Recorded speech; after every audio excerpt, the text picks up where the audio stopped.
Welcome back to Work Energy Lab Reflection Notes. This week, I've been thinking a lot about readiness.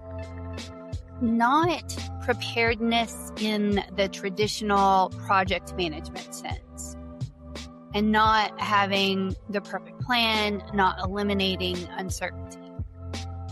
I've been thinking about readiness as a form of nourishment. The ability to meet a future demand with sufficient resources, capacity, and support. I'm Angela Leese, and I want to invite you on this journey with me to explore nourishment as something different. When people hear the word nourish, they often think about self-care. A walk, a good meal, a day off, something soft. And while those things absolutely have value, that's not quite what I mean when I talk about nourish before demand. The more I've explored this idea, the more I've sat with it, I've realized that nourishment may actually be one of the most important professional skills we never teach. Because most of us are taught how to perform and execute. Many of us have been through project management courses and problem solving, all of these in an effort to deliver results. But very few of us are taught how to prepare for demand before it arrives. And that matters because many of the people carrying organizations aren't executives. They're managers, project team members, specialists, and individual contributors. They're the people implementing the change, the people answering the questions, the people solving the problems, and the people carrying the work. So today I want to explore a simple question. How do we prepare for significant demand without sacrificing ourselves in the process? And before we can answer that, I think we need to begin with intention. In the executive strategic world, this is called alignment and strategy. It's what gives direction. One of the things I appreciate about yoga is that practice often begins before the first pose. It begins with that intention. Why am I here today? What am I trying to cultivate on the mat today? What matters most? Intention doesn't do the work for us, but it directs our attention. It helps us decide what belongs and what doesn't. The same thing is true in our work. Before we can prepare, we need clarity about what we're preparing for. What is the demand? What resources will it require from me? And what season are we entering? Are there other things that could impact what is getting ready to happen that I need to be aware of? And thinking about this is important because we're all preparing for some form of demand coming down the road. I can almost hear the conversations in all of the boardrooms and all of the meeting rooms and all of the offices, anticipating some new project, some new software, some new initiative or drive to grow an organization in some way. And I'm going to focus on implementation because that's been a very big part of my professional life. And It's also the type of engagement that's inspired a lot of what I talk about here. With an implementation, you have your personal contribution, you have what you're bringing to the table. You also have the relational aspect of it and the organizational component as well. Implementation is one of those things that really gives me the opportunity to talk about all of the different layers of the framework that I'm developing. I'm starting with the individual side, but I'll be referencing this a lot as I move through the different materials and the different pillars. And one of the things that going through these implementations, they've taught me a lot about energy and demand, friction and capacity. I have pushed myself beyond my capacity more times than I can count. And I've started paying attention to what that looks like before that happens. And we approach implementations from different lenses. Sometimes we're leading those projects. Sometimes we're just part of the team. And that changes the perspective in how we think about readiness. Because everyone involved can already feel it, right? You're having these conversations, you're having these meetings, you're anticipating the testing and the training, all the decisions, everything that you don't know, trying to anticipate competing priorities, and you're expecting long days. The demand is visible. It's visceral. But what often happens in organizations is that we continue operating exactly as we were before. Same meetings, same workload, same commitments, same expectations. Then we add the project, and then we're left wondering, well, where'd all the energy go? What happened to everybody's capacity? It disappeared. Well, what if the challenge isn't the project? What if it's the preparation? There is another reason I think that this conversation matters. I've spent enough time in organizations to know that the demand itself is rarely the problem. Projects happen all the time. Implementations happen. Busy seasons happen. Most people can rise to meet a period of challenge. The question is isn't whether we can do hard things. Most of us can. The real question is what happens when we repeatedly enter demands without preparing for them, and repeatedly leave demands without restoring from them. So I've seen projects launch successfully where everyone involved was exhausted by the end. The implementation worked. The people were depleted. Relationships became strained. Patience became scarce. And small frustrations became larger conflicts. The work was completed, but it cost more than it needed to.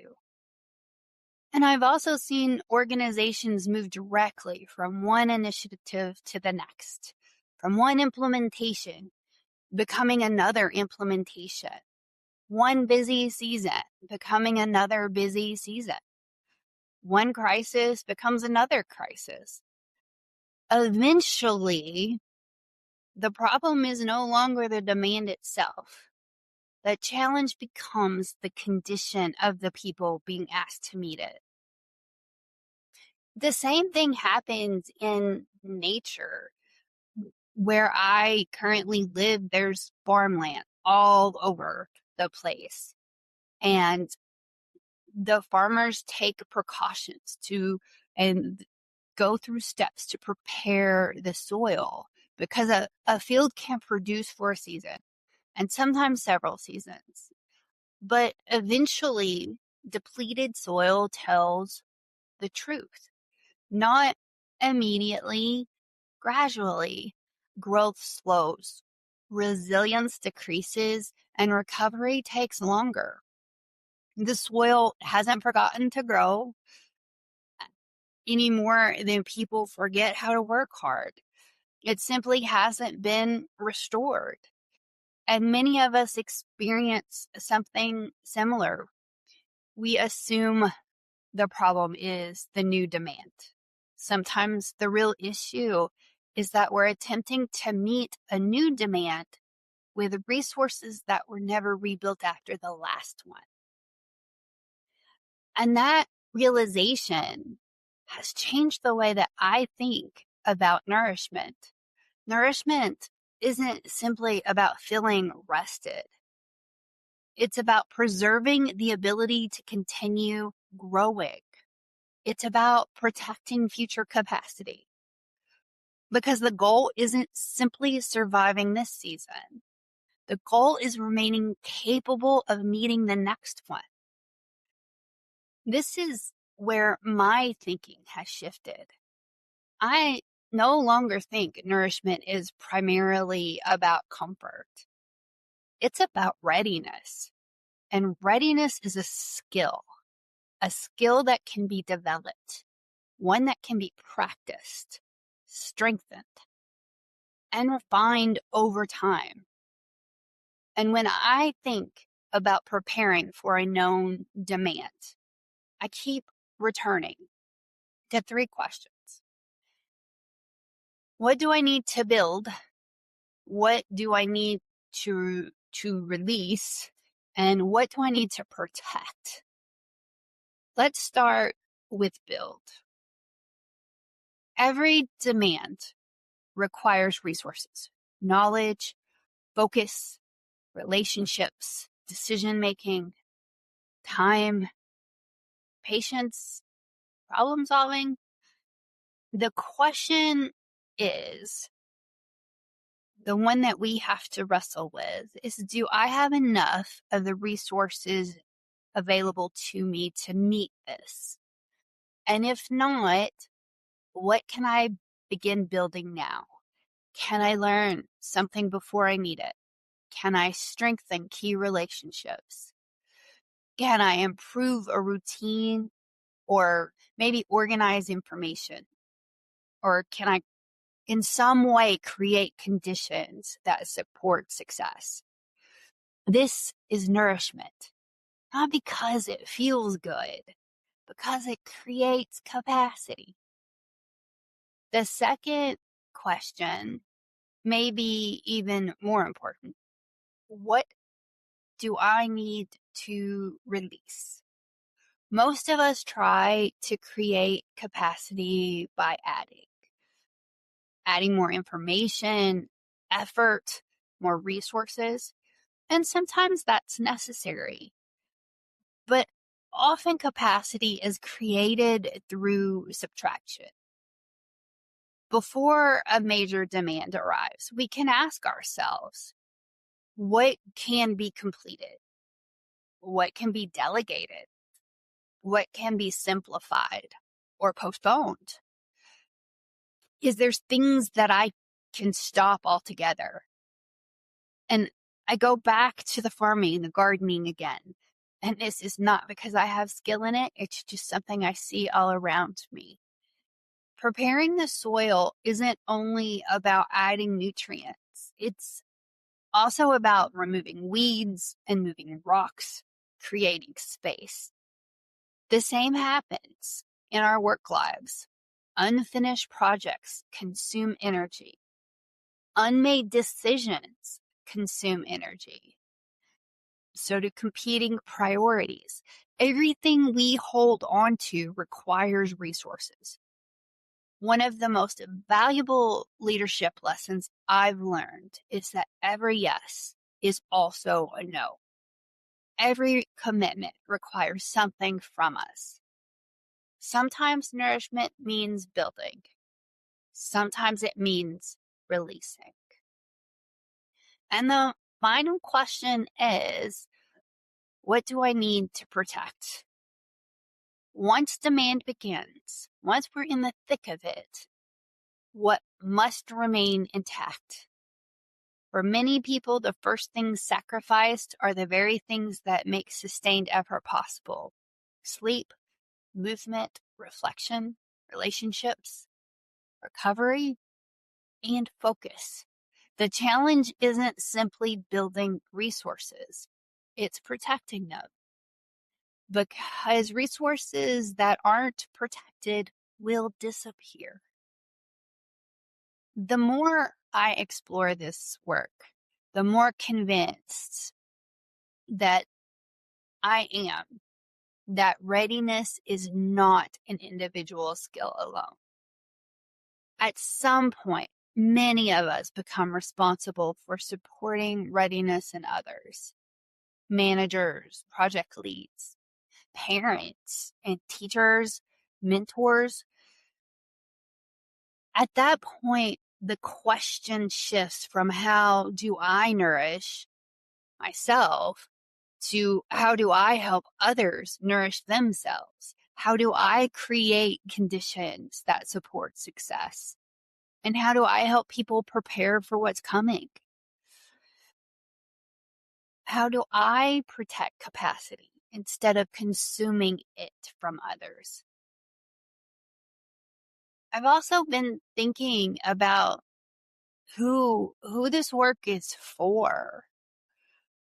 Much of the development world focuses on executives, and executives do carry tremendous responsibilities. This isn't criticism. It's observation. There are books, programs, coaches, conferences, entire industries dedicated to executive development. Meanwhile, there are millions of people carrying significant demands without access to those same resources. Middle managers and specialists, project team members, and many of the individual contributors that the people implementing the strategy, the people translating these ideas into reality, carrying the work. I think that this group of people deserves some practical tools. Perhaps that's what this work is becoming. And that's what I'm hoping that this work is becoming, a set of tools for the people carrying meaningful demands. Not because they're weak and not because they need fixing, because they matter and capacity matters. Because healthy organizations depend on healthy people. And as this exploration continues, I keep returning to the image of preparing the soil. Nothing is growing yet. Nothing has been harvested. And yet, some of the most important work has already begun. Conditions are being created. Capacity is being developed. Space is being made. That's readiness. And perhaps what nourishment really is. Not a reward after the work is complete, not an escape from responsibility, but the intentional practice of preparing ourselves for what comes next. Before I close, I want to leave you with a few questions. What demand can you already see coming? What resources will it require from you? What do you need to build? What do you need to release? And what do you need to protect? And what would change if you began viewing nourishment not as self-care, but as a skill that creates readiness, a skill that builds capacity, a skill that prepares you for meaningful work?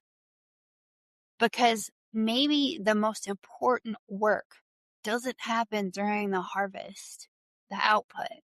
Maybe it happens while we're still preparing the soil.